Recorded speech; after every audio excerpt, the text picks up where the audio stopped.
Este é o trabalho de conclusão de curso do aluno Natan Pereira da Costa Correia, intitulado Tupank or Not Tupank, pela recuperação de uma área degradada com maximização de serviços para a população.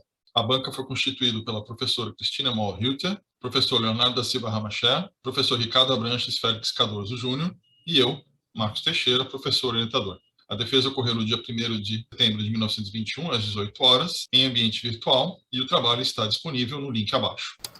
Boa noite a todos. Eu gostaria de agradecer a presença dos convidados, gostaria de agradecer a presença da banca. Hoje eu vou apresentar o meu trabalho de conclusão de curso, intitulado Tupank or Not Tupank, pela recuperação de uma área degradada com maximização de serviços para a população.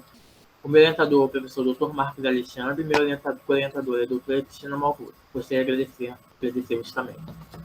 A divisão do trabalho seguiu o modelo da parte escrita, iniciando em introdução, passando por objetivo, material e método, e finalizando em conclusões e referencial bibliográfico. Atualmente, nós somos obrigados a conviver com os resultados das ações antrópicas cometidas ao longo dos anos sobre o meio ambiente. Essas ações afetaram diversos biomas. Um bioma muito afetado foi o bioma da Mata Atlântica, o qual se estendia originalmente desde o Rio Grande do Sul até o Rio Grande do Norte, mas por ter passado por diferentes ciclos econômicos, ele acabou sendo muito impactado, tendo sua vegetação resumida em fragmentos e resquícios em alguns locais.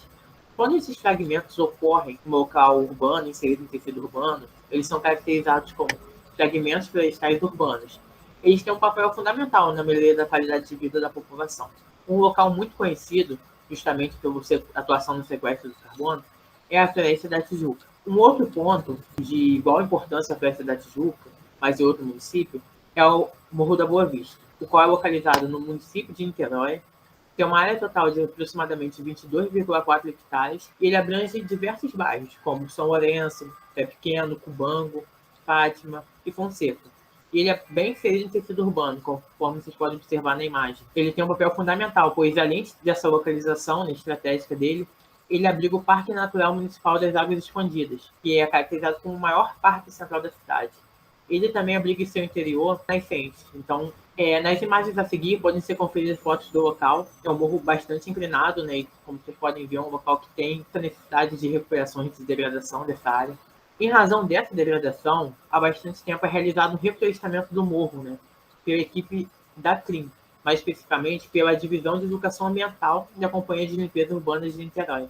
Esse trabalho vem sendo desenvolvido justamente para impedir que essas rochas que são expostas possam rolar e colocar em risco a comunidade e para recuperar essa área, que é um papel fundamental para o município. Conforme esse trabalho foi sendo desenvolvido, alguns problemas surgiram, tornaram evidentes. Um problema muito grande que afeta o trabalho diretamente é a ocorrência de queimadas. Com a ocorrência de queimadas, tem-se a necessidade de gastar tempo refazendo áreas que já estavam reflorestadas e com técnicas de manutenção justamente para impedir que novas áreas sejam afetadas. Falta um diálogo com a comunidade local de modo que ela possa ser melhor incluída, possa desenvolver o sentimento de pertencimento nas atividades do morro e, com isso, acaba acarretando uma ausência de valorização dos serviços que são prestados ao local. Portanto, na perspectiva de justamente promover um reflorestamento mais inclusivo, promover uma integração com a comunidade e seja viável economicamente, o objetivo desse trabalho é realizar uma análise da viabilidade técnica, econômica e social da recuperação da área degradada do Morro Boa Vista, através da implantação de um cordão de frutíferos e punks, de modo a garantir uma fonte de frutas e alimentos para essa população do local. Como objetivo específico, vai ser realizada a seleção e caracterização da área degradada do morro, assim como elaborar um plano de implementação de recuperação vegetal, identificação de um consórcio de punks e frutíferos, avaliação da proposta frente a outras metodologias de recuperação e elaborar conclusões e recomendações. Qual é a proposta? A proposta é um reflorestamento alternativo ao reflorestamento que é realizado atualmente pela companhia de limpeza. Esse reflorestamento alternativo ele vai ser realizado com espécies exclusivas de punks e frutíferos. O que são punks? Punks são plantas alimentícias não convencionais. São plantas que podem ser utilizadas na alimentação, têm propriedades, são nutritivas, mas por conta da falta de conhecimento e divulgação dessas propriedades, elas acabam sendo deixadas de lado e não são incluídas na alimentação. A área escolhida para o projeto, conforme podem observar na imagem, essa área em laranja e equivale a 3.398 metros quadrados. A inclinação do morro se dá, esse aqui é o ponto mais alto, a inclinação do morro se dá para cá, a comunidade é logo abaixo. As imagens a seguir refletem a área que vai ser realizado o plantio de frutíferas e punks. Pode observar uma área um pouco extensa, né, tanto que não coube uma foto, porque foram necessárias 3 fotos para pegar toda a extensão do local. E vocês podem ver, tem até uma casa aqui, então é bem próximo realmente à comunidade. Para elaborar esse trabalho, foram adotados alguns passos. O primeiro passo consistiu na coleta do solo e análise.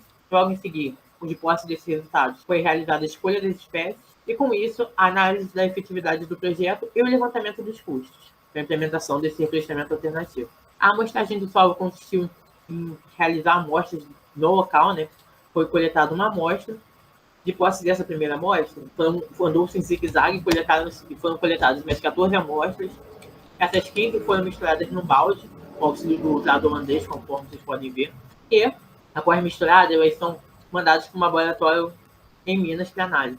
A efetividade é importante porque busca-se entender como que esse projeto vai impactar, qual a real perspectiva desse projeto frente ao reflorestamento que já se tem implementado.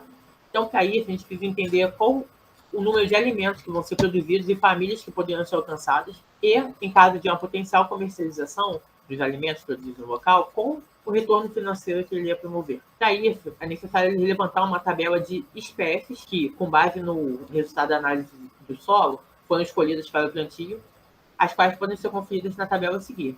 Essa tabela retrata as espécies escolhidas, o tempo para a produção e a produção esperada anualmente, assim como o número de mudas de cada espécie que serão plantadas. De posse disso, busca-se entender a produção que vai ser esperada, né, ao longo de cada ano para cada cultivar. Como levantar os custos? Para entender a viabilidade econômica desse projeto, deve-se compará-lo com o reflorestamento atual vigente. Então, para entender os custos, é necessário entender cada etapa do plantio e, justamente, como o detalhamento de cada etapa, vem as horas gastas em cada atividade, os equipamentos que serão empregados, a mão de obra necessária. Para analisar, né, as condições financeiras, vai ser realizado o levantamento dos valores que serão investidos, o VPL, que é o valor presente líquido.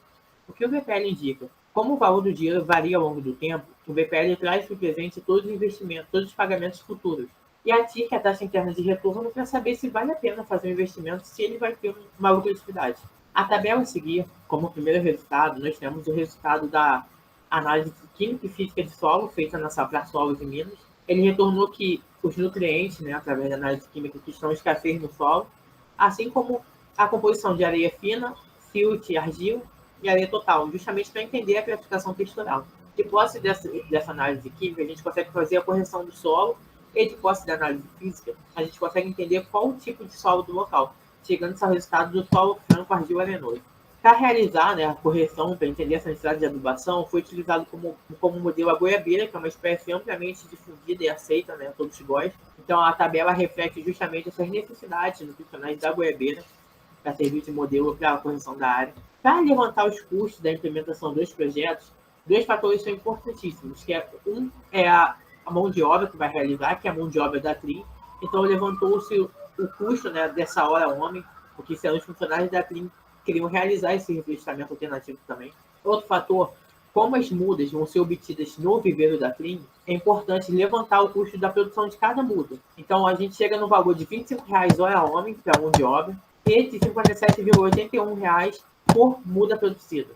Com esses custos levantados, precisa-se entender quais equipamentos que são necessários. Então, na tabela a seguir, na primeira coluna, são descritas todas as atividades do reflorestamento até o plantio, assim como os equipamentos, na coluna 2, que são gerados, sua quantidade e o custo unitário. De modo que, no reflorestamento, o tradicional tanto convencional, o número e a quantidade de equipamentos vai ser a mesma, porque todas as etapas são realizadas em ambos reflorestamentos, então não tem uma variação.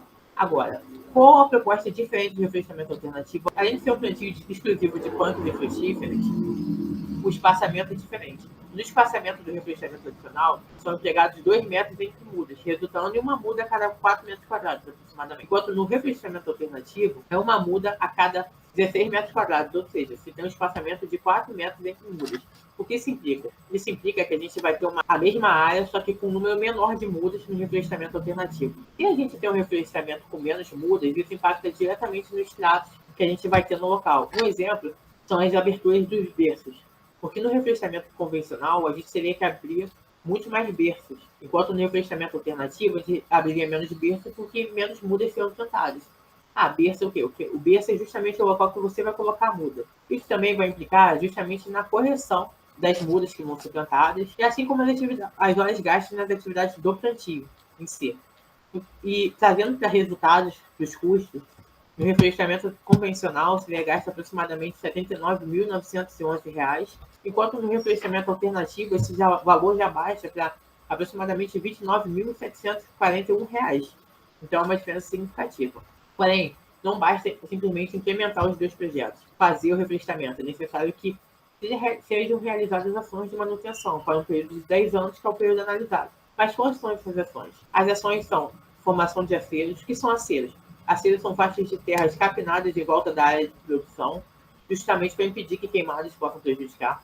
Vai ser realizada a roçada de capim para favorecer o desenvolvimento das mudas, e a reposição de mudas mortas, que é realizada no primeiro ano do plantio mesmo, justamente para substituir as mudas que não conseguiram se adaptar. Comparando esses dois projetos, a gente percebe uma diferença entre o custo do reflorestamento alternativo, expressa na tabela abaixo, no custo total anual, e no custo total anual do reflorestamento convencional.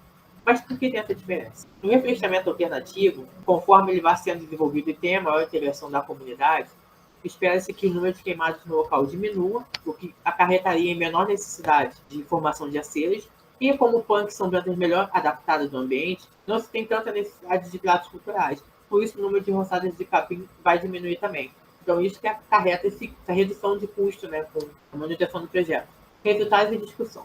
O custo total para cada reflorestamento da área analisada do projeto, que é de 3.398 metros quadrados, é de 200 mil, aproximadamente, para o reflorestamento tradicional, enquanto no alternativo esse valor varia em torno de 120 mil reais. Quando a gente faz essa mesma análise, replica essa análise com uma área de 1 hectare, que é uma área maior, 3 vezes maior aproximadamente, essa diferença de valor se torna ainda mais significativa, de modo que no reflorestamento tradicional esse valor sobe para 595 mil reais, enquanto no alternativo fica em torno de 350 mil reais.